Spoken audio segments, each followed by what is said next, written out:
In this video, I'm going to be showing you how you can cut this beautiful dress with a stylish keyhole neckline. So if this sounds like something you would love to learn, do well to watch the end of the video, like, share and subscribe. If you are new on my channel, please do well to subscribe. Subscription is totally free, and turn on the notification bell so you can be notified anytime I drop new video. So let's get right to it. So I'm going to rule a line here, which is going to serve as our starting point and our shoulder line.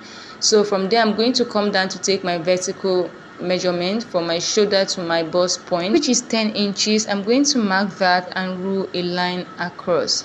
Then from my shoulder to my waist point, from my shoulder to my waist is 15 inches. I'm going to mark that and also extend the point across as well. Then from the waistline, I'm going to come down by 9 inches to mark my hip point.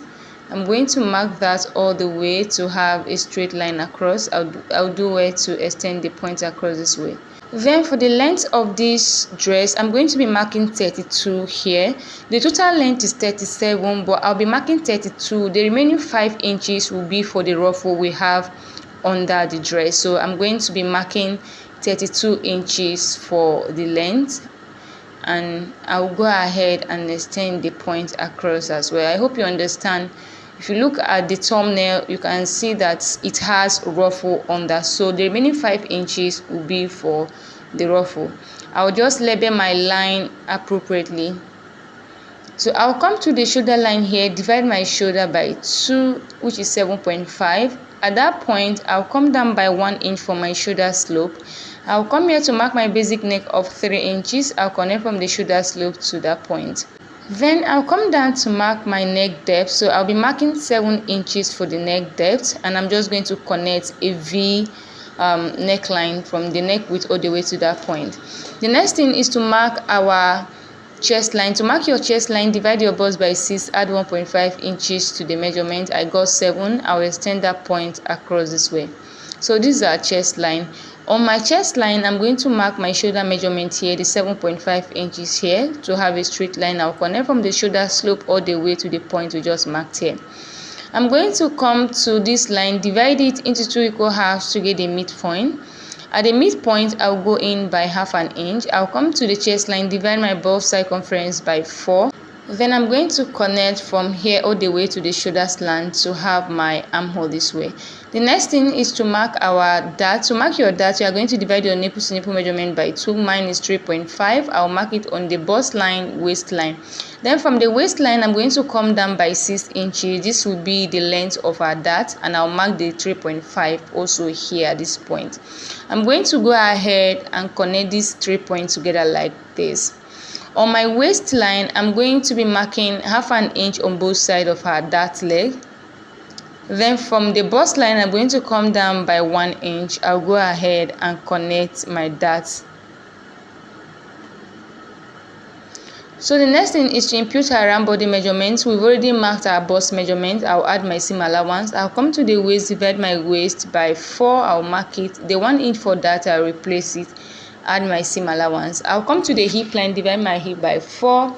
I'll add my seam allowance. So whatever I have on the hip line, I'm going to bring it down to the top length here, or the full length. I'll go ahead and connect my points together. So the next thing we are going to do right now is to work on our neckline. So I'm going to come to this armhole here. I'm going to go up by 1 inch. This is where I want my neck to start from, because I don't want my cleavage to show at all.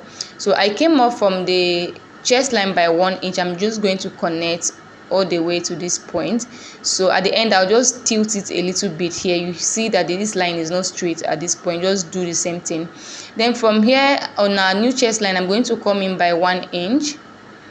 Then I'll connect from the neck width all the way to the 1 inch on our new chest line this way. Please do well to pay attention to this part, because it can be a little bit tricky. All right, so from this line here, I'm going to come down by 3 inches.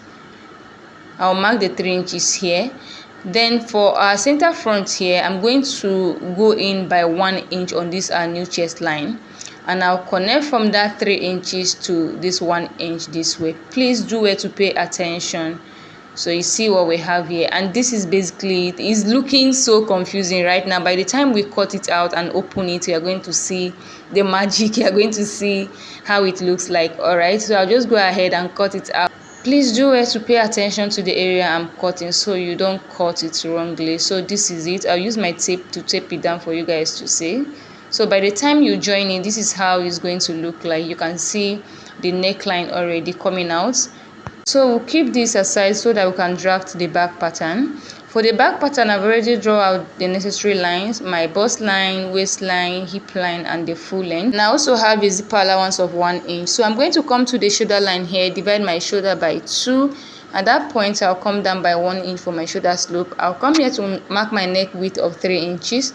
I'll connect from the shoulder slope to the neck width. I'll come down to mark my neck depth. So I'll be marking 1 inch for the neck depth for the back, and I'll connect from the neck width all the way to the neck depth with my curve this way. The next thing is to mark our chest line using the same formula we use for the front. Divide your bust by 6, add 1.5 inches to the measurement. So on my chest line, I'm going to mark my shoulder measurement here to have a straight line, and I'll connect from the shoulder slope all the way to the point we just marked on the chest line. I'll come to this line, divide it into 2 equal halves to get the midpoint. At the midpoint, I'm going to go in by 1/2 inch. Come to the chest line, mark my bust circumference by 4, divided by 4, and I'll connect my armhole. We are literally repeating what we did on the front pattern. I'll mark my dart, divide your nipple to nipple measurement by 2. Then I'll come down from the waistline by 6 inches and then rule a straight line to connect the points together. On the waistline, I'm going to mark 1/2 inch on both sides of this line, and I'll connect my dart. Like I said, we are basically repeating what we did on the front pattern. So I came down from the chest line by 1 inch, and I'll connect my dart this way. The next thing is to impute our round body measurements, and I've already marked my bust measurement. I add 1 inch for seam allowance, mark my waist, replace the dart, add 1 inch for seam allowance. On the hip line, I'll mark my hip, then add 1 inch for seam allowance.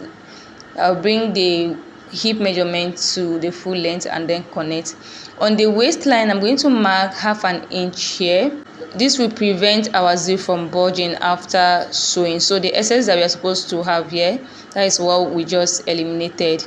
So we are going to cut this area that we don't need out, and this is basically it for the back. Very simple.